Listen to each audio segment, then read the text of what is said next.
welcome to the Hangout session, episode 5, organized exclusively for the members of the Sri Lankan Society of Lifestyle Medicine. And today's topic is unlocking the secrets of restorative health. And we will be speaking to one of our board members today, Dr. Mufida Faus. She is also a lifestyle medicine certified physician with the International Board of Lifestyle Medicine. She's also a vice president of education. And she loves lifestyle medicine because her interest was brought on by the growing number of NCDs in the country. And she thinks that lifestyle medicine is truly the way forward for us, the healthcare system, and also the planet. So, hi, Mufi. Hi, good evening. Thank you, Rasari. Good evening, everybody. So today we'll talk all about sleep, is it? Yeah, I thought we could cover this pillar because we haven't covered it in a Hangout session yet. And somehow I feel like this is the one pillar people seem to know the least about as well. So yeah, hopefully we can have an interesting conversation and enlighten each other. Yeah, it does seem to be one of the most sacrificed pillars, disregarded, and even we have trouble sometimes, sticking to the required recommendations here. So shall we get started today? Yeah, we can. Let's wait for that 5 minutes in, right? Right. Good crowd, yeah. So I've got a small little presentation. How about if I run through that? And then if we can take questions even during the session, we can chat as we go along as well. Yeah. Feel free to interrupt at any time. Right. Yeah. So you guys can maybe put up your hand on the chat and ask Dr. Mufi if you have any questions for her, or alternatively, you can type it out in the chat. Okay. Right. Can you guys see my screen? Oh, we can. It's clear, right? There's blocking. Right. Okay. So the topic is, of course, on sleep. So it's unlocking the secret to restorative rest. Before we start, I just thought we'll think about sleep. And so I've just got a few questions, hopefully, that you all can reflect on. Of course, I would love to get a show of hands here, but that would be a little bit difficult. So to start with, do you think you get enough sleep? So enough sleep is at least 7 to 9 hours a day. Then do you wake up feeling refreshed? And then I'd like you guys to think that, okay, even if, you woke up feeling refreshed today, you take over a month, how many days would you say that you wake up feeling refreshed? And is this something that you've given thought to? Like, what would you say about the quality of your sleep? How do you think this impacts your life? So do you think it impacts your life? Because I think sleep takes a backseat quite often. And how many of us actually wake up naturally as opposed to needing an alarm? And like pressing the snooze button multiple times. I'll give you like a few seconds just to think about these things. It would be nice if we could have a show of hands. It's a little bit difficult, yeah. So now that you guys have had a think, we'll move on to, we'll talk about what sleep is. So I have a few objectives for this lecture. So what is sleep? What makes a good night's sleep?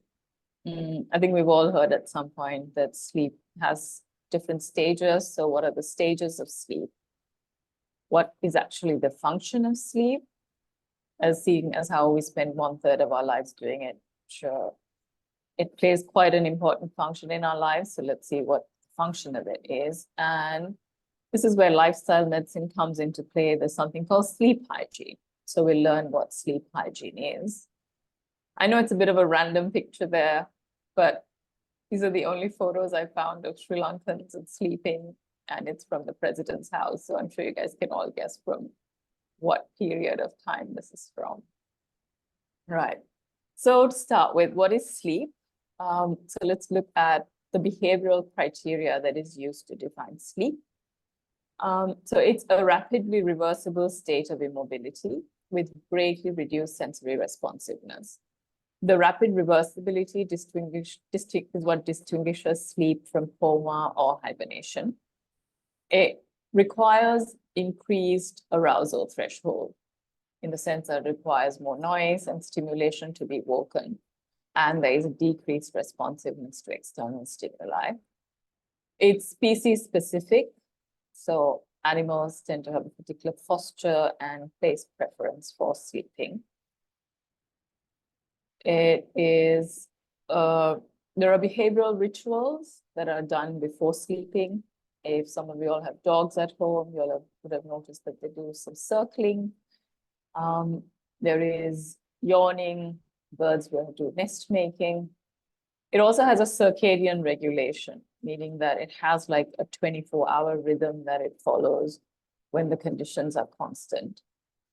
It is a behavior that is homeostatically regulated such that lost sleep is associated with an increased drive for sleep with subsequent sleep rebound.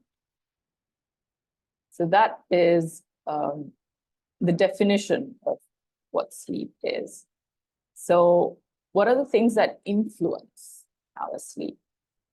So the studies actually started from about 50 years ago when they started realizing that there was an actual issue with sleep. But sleep started becoming a problem about 100 years ago with actually the invention of the light bulb. Like artificial light has a very strong impact on our sleep. And since then, it's becoming an increasing problem.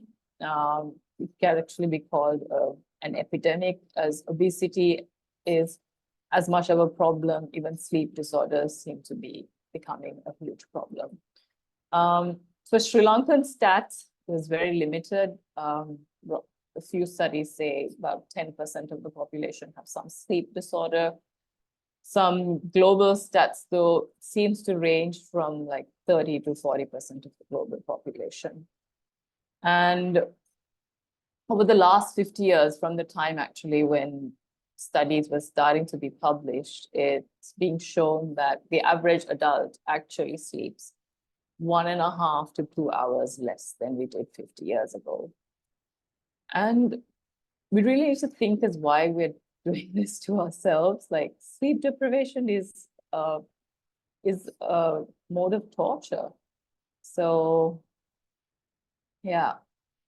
So culturally, there are some perceptions around sleep. There's this thing that maybe it's seen as being for the weak.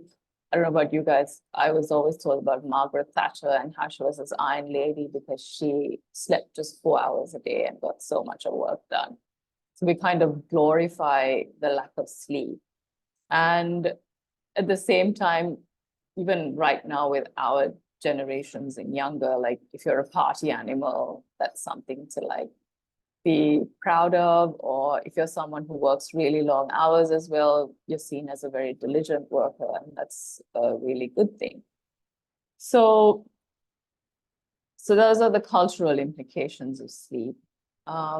Socially as well, it's really encroaching on, it's mainly the time restrictions that factor in, and because we're working longer hours than we did previously. And because of that, we are finding that the only time that we have to do other work as apart from our official work is either early in the morning or late into the night. We're waking up early to cook and clean, and in the night sometimes is the only time that we're finding that we're able to socialize. And globally as well, we've moved into this phase that like economies run 24 hours a day, 7 days a week, especially for people here. And there's quite a number of Sri Lankans who work for foreign companies. So this really encroaches on our sleeping time as well. So these are the factors that influence our sleep. So let's move on to see, like, is it really a problem? Like, what makes a good night's sleep? Are we having a good night's sleep? And if not, then what we should be doing to improve it. Do you have anything to add, Rosari, before we go on? Yeah, just having a couple of thoughts while you were presenting your thoughts. And I was thinking, I'm not exactly sure about the source, but I read somewhere that as a species, human beings are the only species who like consciously postpone sleep. So no other animal in the animal kingdom does that. And I was thinking, evolution-wise or nature-wise, if sleep was really not essential, it should have been, wiped out from our system ages ago. It's still there because it's necessary. And the moment our body really needs to sleep, it just sleeps. It doesn't matter even if you're driving a vehicle. Your body will take that sleep, so it must be important. Yeah, and like we spend so much, like we spend 1/3 of our lives. We're supposed to spend 1/3 of our lives doing it. So it must be like such an important factor in our lives. So what makes a good night's sleep? So there's 3 things that you need to get down. So that is how long you sleep, the duration, when we are going to sleep, and what time we're waking up. So the timing of our sleep and the quality of our sleep. So with duration, of course, sorry, the slides are stuck. All right. So duration, of course, I think we've all realized this. It really depends on how old you are. There is a variability from the time you're born up until the time you're an adult, but from then on, it tends to be a constant requirement. Babies, we know some of them will even sleep up to like 20 hours a day. And this requirement gradually decreases as you age. There's a very common myth that older adults need less sleep. That really is not the case. It's just that the type of sleep that they have tends to be different as they age. But anyone who's 17 and older, the recommendation is 7 to 9 hours a day. So that was duration. So if we move on to timing. So with timing, there are 2 systems in our body that regulate our sleep timing. So that's the circadian rhythm, and there's a homeostatic drive. So when it comes to the circadian rhythm, so circa Indian, it's Latin. The translation is about a day. So it's a 24-hour cycle. It lasts about a day. It's regulated by the master circadian clock, what is called the master circadian clock, which is in the anterior hypothalamus, in the suprachiasmatic nuclei. This is the body's control center for sleep and arousal. This is the clock that coordinates the peripheral clocks around our body, in our tissues and in our muscles. The SCN is determined by multiple stimuli, internal and external stimuli. There's some of the internal stimuli tends to be feedback from these peripheral clocks, which help to regulate this 24-hour cycle. The strongest stimuli, though, is an external stimuli, which is bright light. So we have melanopsin expressing cells in our retinal ganglions cells, which when it detects bright light in the morning, it sends signals to our suprachiasmatic nuclei for arousal. So this is what sets off the other multiple clocks around our body. And just a very interesting word for this internal and external stimuli is this word called Zeitgebers. It's a German word. If anyone wants to look it up, I thought it was an interesting word. So what happens is when these signals are sent, the nuclei, of course, send signals to various organs around our body, and that performs different functions. So in the muscles during the day, it sends signals for fatty acid uptake. In the liver, it starts the process of glycogen and bile and cholesterol synthesis. And in the pancreas, it causes insulin secretion. And during the night as well, this of course sends signals for these organs to do different functions. So another key marker of the SCN, so it's not a stimuli, but this is something that plays very closely in the circadian rhythm, is melatonin. It's called the hormone of darkness. Melatonin is secreted when there is low light outside. So as you can see, light is a very important stimulus in our sleep drive. So melatonin secretion starts roughly about half an hour before bedtime. When there's low light, it's detected by the retinohypothalamic tract. Again, that sends signals to our suprachiasmatic nuclei, which then sends signals by the superior cervical ganglion to our pineal gland to secrete melatonin.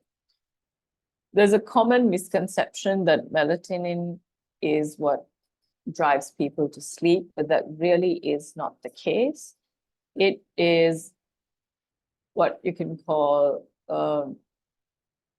just sends signals to the brain that, it is nighttime. It is time to do nighttime things. So things that you've trained your brain to do at night is then what it will set off. With this curve, as you can see, the production starts if you're going to sleep at 9, roughly about 8 o'clock. There's a gradual rise to like 2, 3 in the morning is when it peaks, and the level drops quickly in the morning. And after you wake up, by about half an hour, melatonin secretion completely stops. So we've covered the circadian drive. The next is what we call the homeostatic drive. So we all know that we use ATP for energy, and ATP gets broken down to adenosine. So throughout the day, as we're using our energy, the adenosine builds up in our body.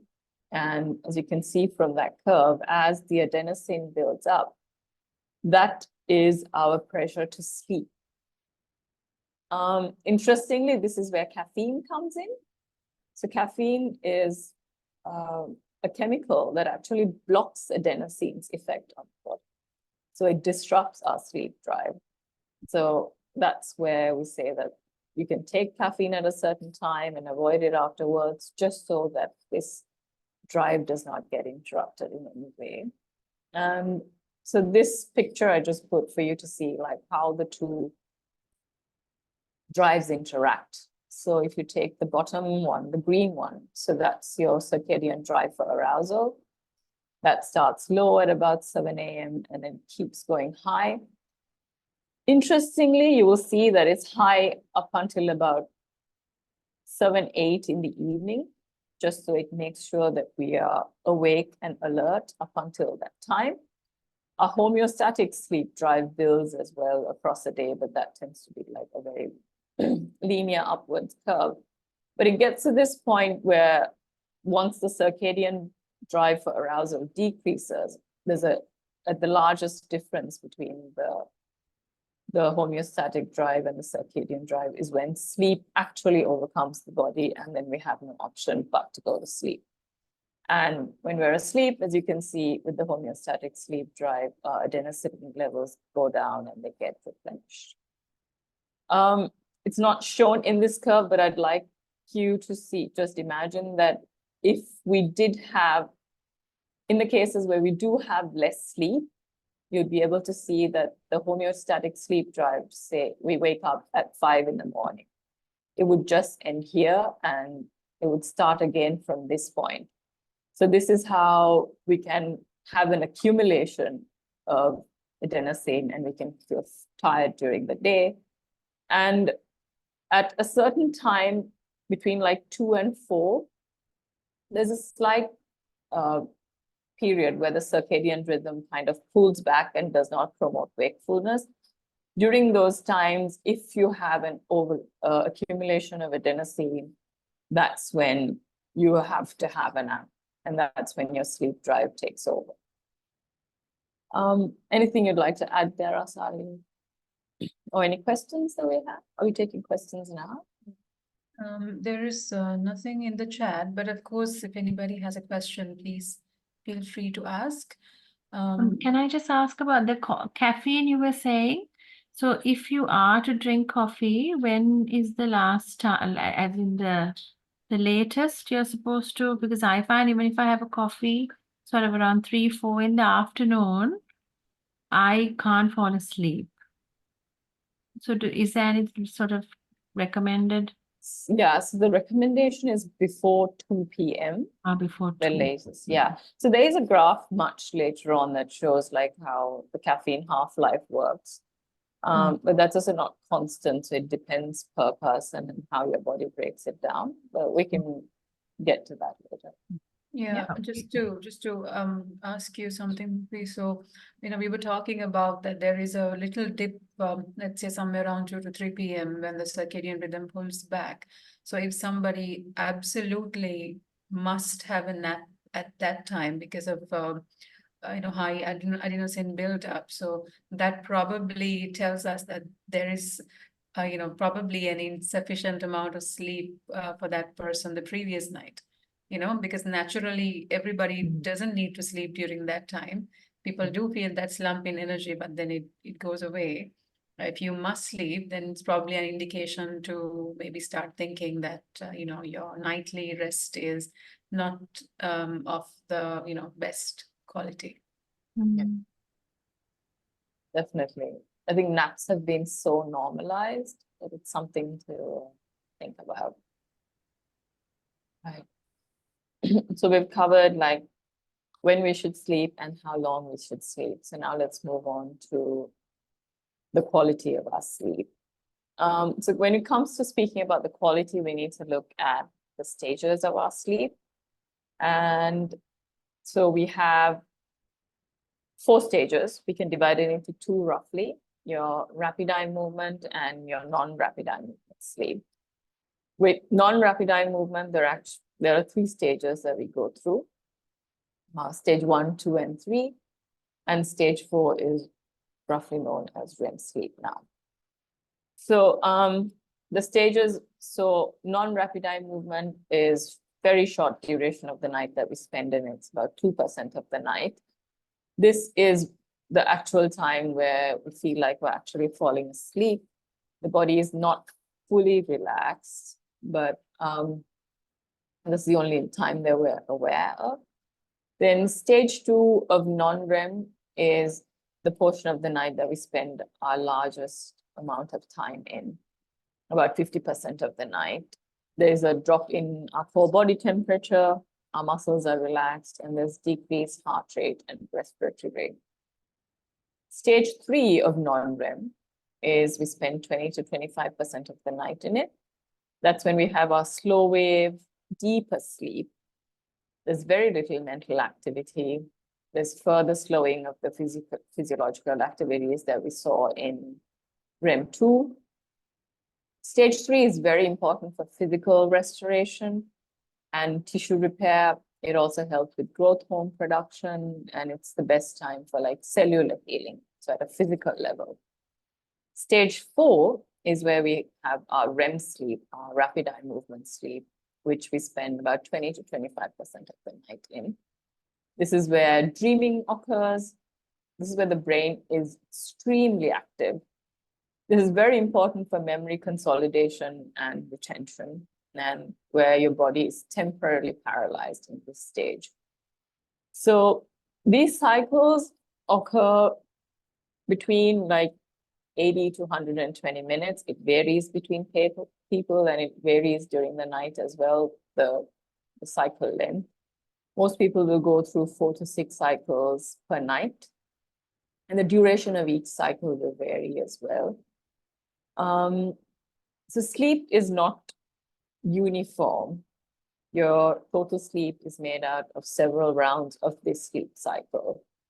So It varies from person to person as well, and from night to night. It really depends on your age, your most recent sleep patterns, and your alcohol consumption. So with this next slide, I'd just like you to see, so this is a sleep hypnogram.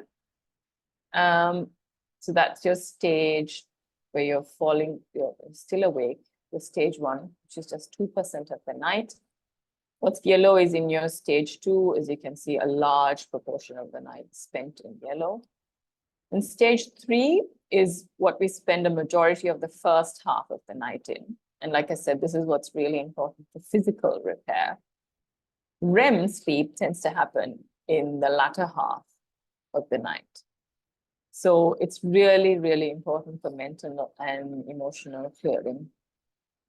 So as you sleep, the stages of REM 3, non-REM 3 get shorter and shorter, and the stages of REM get longer and longer. And older adults, I think that's where the common misconception comes from, that they need less sleep, but it's just that as you age, it's seen that you spend less and less time in REM sleep. And so, yeah, that's what our quality of our sleep depends on. Well, let's move on to the functions of healthy sleep. Do you have any questions, any thoughts? I mean, it doesn't have to be a question. Does anyone have any thoughts on what we've discussed so far? Especially, I love this hypnogram.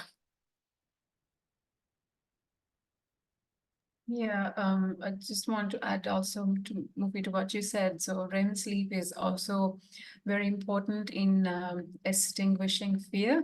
You know, when we go through the day with various things happening, and sometimes, you know, little things, we may not really think of them as scary things, but this period is quite important when it comes to processing all the stimuli that we've seen, you know, heard of, helping with the fear extinguishing. And so if you don't get enough REM sleep, so you can even have impaired moral judgment the next day, you know.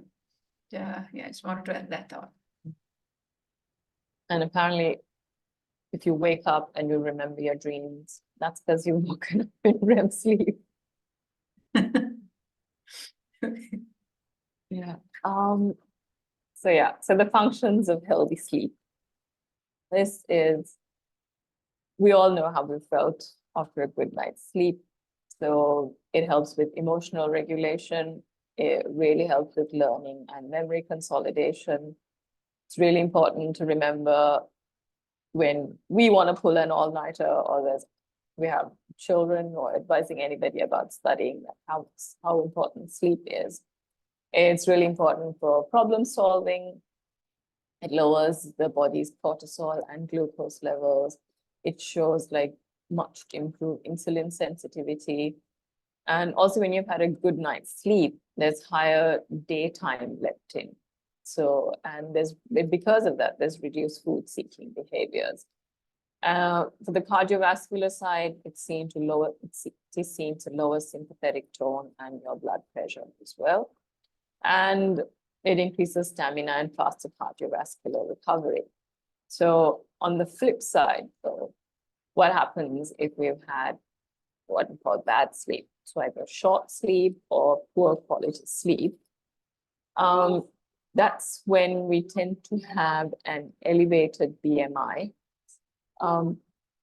Obesity, so you have a twofold risk of obesity, and you're also at higher risk of metabolic syndrome and type 2 DM. I just want to ask what you said about, what did Mufi say about when you can remember your dreams? Now, I have absolutely crazy dreams that I remember most mornings. So what did you say about REM sleep there? So this is not like a scientific thing, but because I read so many articles about it, they always say that if you remember your dreams, that's because you've woken up in REM sleep, because that's when you have crazy dreams. Oh, so that means I Yeah. probably am waking up during REM sleep. And So, I you know, your always wake up non-REM is when you have like these before my logical thoughts, and Okay. non-REM is when it's Yeah. like logical, and REM is when it's, yeah. yeah. Sorry about that interruption, everybody. No, completely. Mine is also next to me now, sleeping. So I guess it was a good slide to pause on. There's quite a bit to see there. I've gone into like the more physical effects of poor quality sleep on the different body systems in the next few slides. This shows things that we don't take into account so much, that if you've had poor quality sleep, you're at a higher risk of having industrial accidents.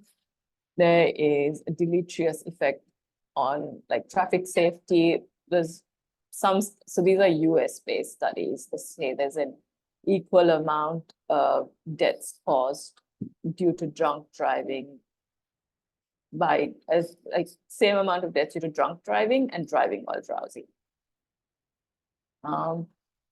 There's also reported higher incidence of medical errors, and there's also increased risk-taking behavior seen in people. So when it comes to the different systems, so if we look at mood and cognition, so when we're asleep is when our brain is producing BDNF, which is the brain-derived neurotrophic factor, which is really important for repair and regeneration of brain tissue. So if we're not sleeping enough, then that is reduced. There is increased emotional distress. Like Rosari mentioned earlier, we have impaired judgment, impaired learning and memory, and impaired alertness. And short sleep duration is seen to highly correlate with major depression, bipolar disorder, premenstrual syndrome. Thankfully, we don't have seasonal affective disorder here that is seen. And if you've experienced insufficient sleep 2 weeks prior to having a PTSD or a traumatic brain injury, these tend to be much worse. So that's mood and cognition. If you take the endocrine system, there is reduced insulin sensitivity, reduced so leptin. So leptin is your appetite suppressing hormone, and there is increased ghrelin, which is your hunger hormone. So when you have decreased leptin and increased ghrelin, you tend to be hungrier, and you actually you seek higher refined carbohydrates and fats with these cravings. You seem to have reduced testosterone and growth hormone levels and higher nighttime cortisol and glucose. So with these, you can see how one is predisposed to having a higher risk of diabetes, obesity, and metabolic syndrome. On the cardiovascular side, there's an increased risk of endothelial injury, elevated blood pressure, especially at night. Because of this, there's refractory hypertension, dyslipidemia, and there's an increased risk of MI and cardiovascular deaths as well. And when it comes to immunity, there's decreased protective cytokines, there's increased cancer-stimulating cytokines, and there's dysfunction in gene transcription and cell cycle. So it correlates with cancer of the breast, prostate, colorectal CA, AML, and a few others. Studies are still ongoing. There seem to be a lot more showing up. And this is why I think also in 2008, the WHO, when they looked at I think it was particularly nurses, but for shift workers, they have said that insufficient sleep is a possible carcinogen. So that is something that's important to keep in mind as well. So we've covered sleep, what it is, the stages, and why we need to sleep well. So we can take some questions on this, and then we can move on to like the lifestyle, where lifestyle medicine comes in, what sleep hygiene is, and how lifestyle medicine can help someone who is having issues with their sleep. Do you have anything to add, Rosari, or shall we move on to sleep hygiene? Yeah, I think you've covered all of it nicely. We'll move on. Yeah, sure. So this is just a pictorial I found from the statistics of gov.lk on how Sri Lankans spend sleep. This is from 2017. Not sure how accurate it is, but it shows that sleep and related Sri Lankans spend 8 hours and 6 minutes. If it is true, that is great. But we've got quite a few doctors here, so I'm sure we all realize when we see our patient cohort, this really might not be the case. So we spend the rest of our time, unfortunately, very little time in sports, 12 minutes, quite a bit traveling, the rest eating, drinking, leisure, spending time on mass media, religious activity. So I just put this slide here to just show you that this is 1/3 of our day, but everything else that we do here, so the rest of the 2/3 of our day really dictates how we spend this 1/3. So it's very tempting to skip sleep in order to work, study, socialize, exercise. But it's really, really important that we treat it as a priority. So what is sleep hygiene?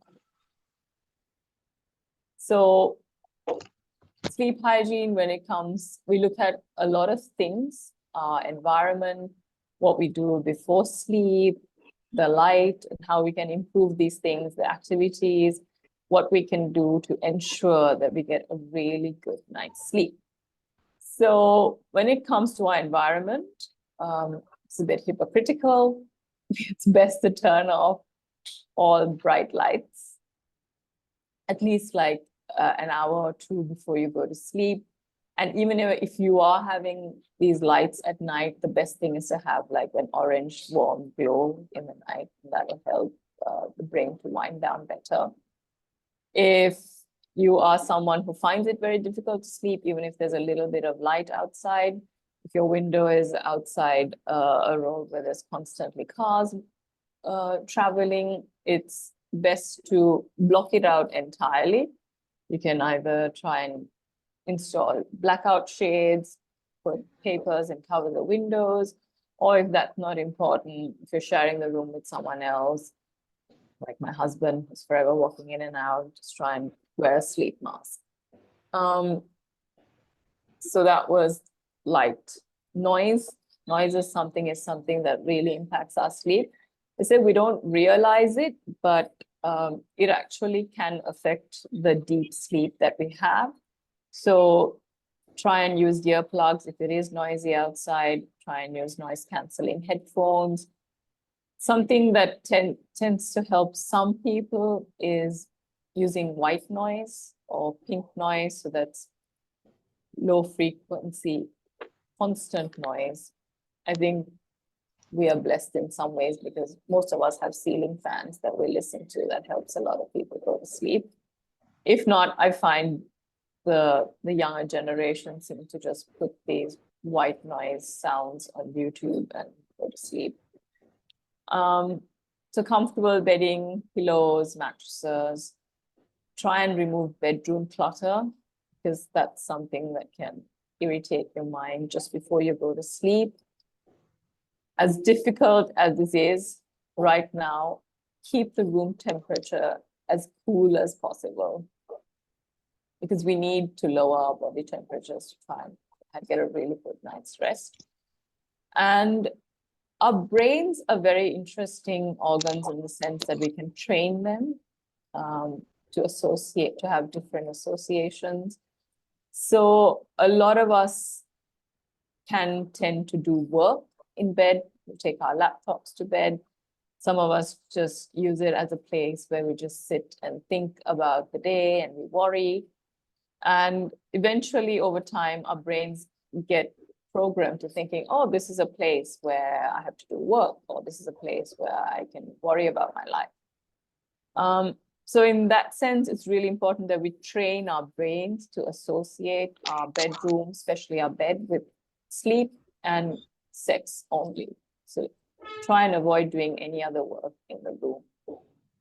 So that was the environment. If we look at activities, it's quite important that we try and get in some exercise. So with lifestyle medicine, we're very big on physical activity. The recommendation is, the WHO recommendation is to do like 150 minutes of exercise per week. So if you can do this outdoors, that is preferable, just so your body gets regulated with bright light. Also try and expose yourself to sunshine. Morning light is ideal, but at least spend quite a bit of time outside. If you are a shift worker, then spend some time looking out at sunlight in the morning. Avoid afternoon naps. A question that we ask, if necessary, like if you really, really feel like you need an afternoon nap, and sometimes we do, try and limit it to less than 30 minutes so that you don't run through like a sleep cycle, and make sure that it's before 2 p.m. So it doesn't disrupt your adenosine levels, and there's enough time for your adenosine levels to build up for you to go to sleep in the night. Another thing, like training the brain again, it's really important that we have a fixed routine, like a time that we wake up and go to sleep every day. So even on days that we don't work, I know it's very tempting to stay up on like Friday nights and sleep in on a Saturday, but we really need to like prioritize our sleep. And if it must be done, like at least make sure it's within like a 1 hour time frame, because consistency really is key. Right. Then diet. So hydration is really important. Please, during these days when it's very hot as well, remember to hydrate during the day. And by the time it comes to like evening time, like reduce your hydration. This is only so that you don't have to wake up in the middle of the night, disrupt your sleep, and have to use the washroom. Eliminate, following up from Chinti's question, is to eliminate coffee before 2 p.m. Where is my coffee slide? All right, okay. So this looks at coffee and what its half-life is.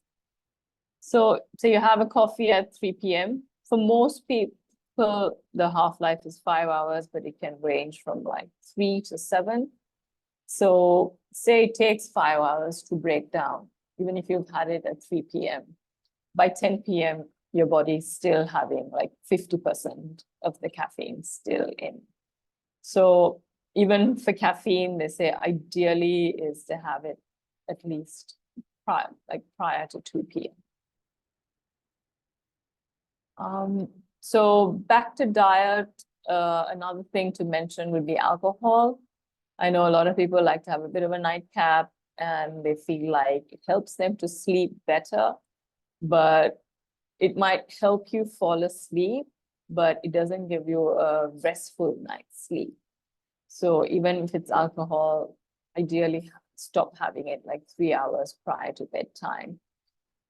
When it comes to food, the same sort of recommendations apply. Eat at least 3 hours prior to bed, and then it should be like a whole food, plant-based diet. And please, like eliminate like after dinner snacks, especially if it's processed, especially if it's high in sodium. These are things that will really impact your sleep and disrupt your sleep overnight. So when it comes to winding down, again, this is training our brain again, trying to tell ourselves that, okay, it's time to go to bed, for the melatonin to kick in, the nighttime hormone, and to know. So it's really important that we have a routine. I think a lot of us do, like maybe having a wash that'll really help the body to cool down, brushing our teeth, getting into pajamas.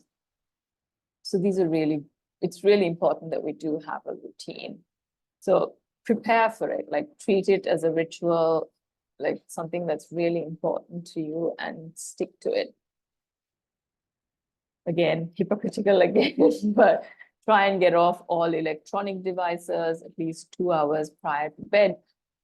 If that is difficult, sometimes what I tend to do is I would set an alarm to just try and alert myself and say that it's time to like stop all screens. So cell phones, tablets, laptops, just so I'm stopping my eyes from seeing the blue light and getting stimulated. and also reducing the the stimulation for my brain. And like I said, have a routine that would really help you. So once you've done all this, got the routine down, settled into bed, the bed that you've only associated with sleep and sex, and you still can't wind down, then what can you do? So if you are someone who tends to worry in bed, what some people really find is that journaling helps. If you can get out of bed, get a piece of pen and paper, just jot down all your thoughts, and you feel like you've just put it aside, just try and do that and try and go back to sleep. For some people, it might be reciting a prayer or a hymn or a mantra that might help. Sometimes just counting breaths, having good inhalation and exhalation, and then just counting it down will help someone to relax. Another thing that seems to help is progressive relaxation. This is a technique where you work yourself from your feet upwards. You focus on your feet, you tense and you relax for a certain number of seconds, and you gradually work your way up. I've tried this, and I've usually just fallen asleep before I've gotten midway up. So it's something that I find that really works as well. So if you've done all of this and you still feel like wide awake, like I said before, like just so your brain doesn't get trained to this, like to just staying awake in bed and thinking of things, like please get out of bed and try and read something, do some gentle stretching, yoga. When it comes to reading as well, please pick your book wisely. It's not something that should be stimulating for you. For some people, it's fiction. Some people, it's nonfiction. Just try and find something that really helps you calm down and that really bores your brain to makes you fall asleep again. So yeah, that's most of what I have for you. So a good laugh and a long sleep are the best cures in a doctor's book. Do you have any questions, comments?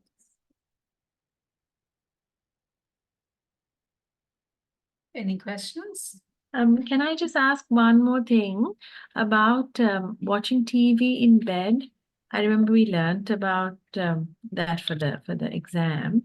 So my husband, because he sleeps in one room, I sleep with the kids in the other room. His room has the TV. And I notice he watches TV and then he falls asleep, or he just puts the TV off and goes to bed. So I kept telling him it's bad, the light, blah, blah, blah. And I just he won't stop doing it, but is it better to have the light in the room on with the TV, like rather than just have the dark room and the light? Or is it just the fact that it's light is not good? Or is it specifically the blue light? So when it comes to light, there are quite a few things that work on keeping our work on our arousal levels. So it's the brightness of it, the frequency of the light, and the duration. So all of these play an impact. So blue light, of course, is what's important for our circadian rhythm, because if you look at the waveform, our bodies have adapted to. So the blue light is on the shorter end of the spectrum. And during sunrise and sunset, because the sun is at a lower angle, what cuts through all the noise is the short wavelengths. So that's why our bodies are highly attuned to blue light. But also brightness and duration plays a really important factor as well. So I think a combination of both would be worse, but I can't say for sure. But definitely the light and the noise will have an impact on him, on the depth and the quality of his sleep, for sure. Anything you'd like to add, Rasari, to that? Yeah, I think with regard to the TV, I think one thing can be what can realistically happen if you're falling asleep with the TV. One would be the blue light, and then that disrupts your melatonin production, and all of those things. And also we can tend to get less sleep than we think, isn't it? Like you think you're going to stay up for like one more episode, and then you're just gonna increase your sleep debt because you're supposed to sleep for 8 hours, so maybe you might get 7 hours, and then every day if you keep on doing this, just at the end of the week you might have a sleep debt of 4 to 5 hours. And what else? Also, I think it's again like a stimulant because it's very difficult for our brain to just like switch off like this and then from like awake mode to sleep mode. That's why we focus a lot on these routines to get your brain trained that, okay, so now we're going to go to sleep. And that might, because we don't really measure these, so we might not really know what we are kind of missing out on, but we actually might spend more time in that stimulated sort of maybe thinking about what we watched, or maybe it can even trigger like your cortisol response and make you have like one of those flight or flight reactions as well.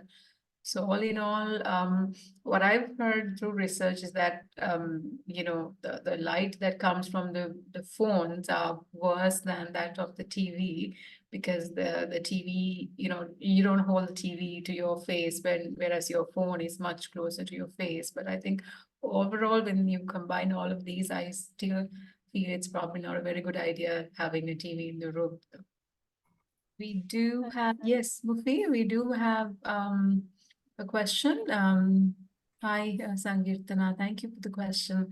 It's about exercising at night. Does exercising at night disturb sleep?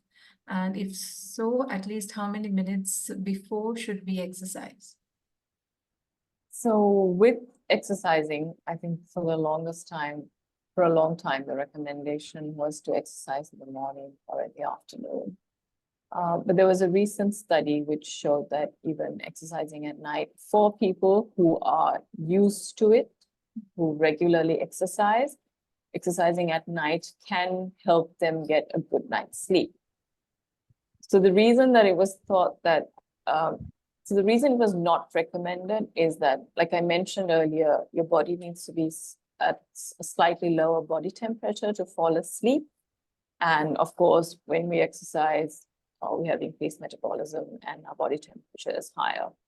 But for those who are used to it, it's okay to do it. But even then, it's recommended to do it like 2 to 3 hours prior to bed. As for the duration, again, it's really up to the individual at what level they're used to working out at. Anything you'd like to add to that, Masani? Yeah, I think that's it, because you need about a 1 degree Celsius decrease in core temperature to initiate sleep. So if right after a workout, it might be difficult to bring your body to that temperature. So it depends. So something that can actually help you will be your personal experience. If you can comment on, if you can try to rate the quality of your sleep, after a night of sleep following exercise close to the bedtime. So, and if you're somebody who's used to doing that, so, and if you are able to kind of, get up in the morning, and if you're feeling refreshed, and if you can go through your day and you don't have a need to have another nap, around like between 1 to 3 p.m. So that might be something that works for you. But if not, so better to have your exercise sessions either in the morning or towards the afternoon. Yeah, we can take one more question. I think we do have another question. Considering all facts, can we consider sleep as a risk factor for NCD, and will melatonin be considered as a potential marker? So sleep is a risk factor for NCDs. Risk factor for obesity, there are 2 folds of risk. Elevated BMI definitely for impaired glycemic control, high blood pressure, sudden heart attacks, MI, and increase in stroke. So yeah, sleep is a risk factor for NCDs. But will melatonin be considered as a potential marker? I'm not quite sure of that. Murphy? Because melatonin is anyway a hormone that is secreted by the body when it's nighttime, and when it's daytime, it goes down. So I'm really not sure how that can be considered as a marker to check for NCDs. But how about I just have a look into that and I'll see, and I will let you know in the chat. Would that be okay, Rasara? Yeah, we can In the do that. WhatsApp. Yeah. We'll do that. Thank you, Dr. Eugene, for that question. I also don't have an answer to the question on melatonin as a potential marker for NCDs, but we'll get back to you definitely very soon. Yes, thank you so much. Yes, because just to be honest, I was just like wondering, with all the information that was shared. So I was just wondering, because looking at the mechanisms, I was just wondering, like, just a curious question, want to know whether by looking at the levels, is there a possibility of, for diabetes or for heart diseases, can it be? It's just wondering. Okay. All right. Thank you. Thank you. Thank you for that question. Any of our other members, if you're able to answer that question, please let us know as well. Melatonin, the question is if melatonin can be considered as a potential marker for developing NCDs. But till you guys think about that, if we have any other questions, we can take them one more, Mufi, if there are questions. Please.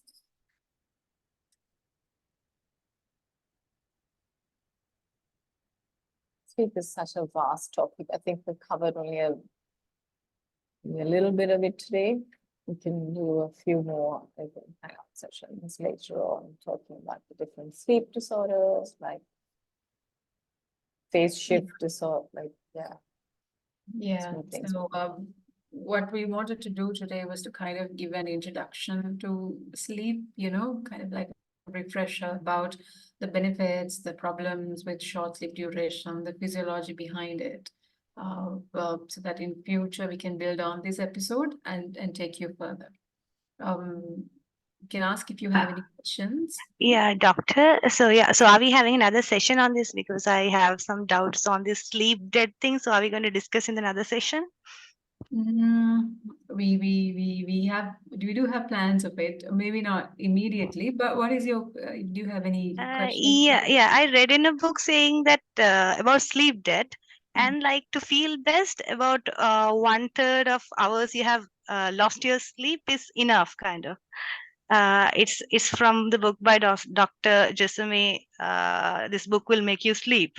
So I was thinking whether it's just I have lost 6 hours of sleep, so that it says that sleeping 2 hours will make you feel the best and is not needed to get it in the one day. So is that right, or how much is it relatable?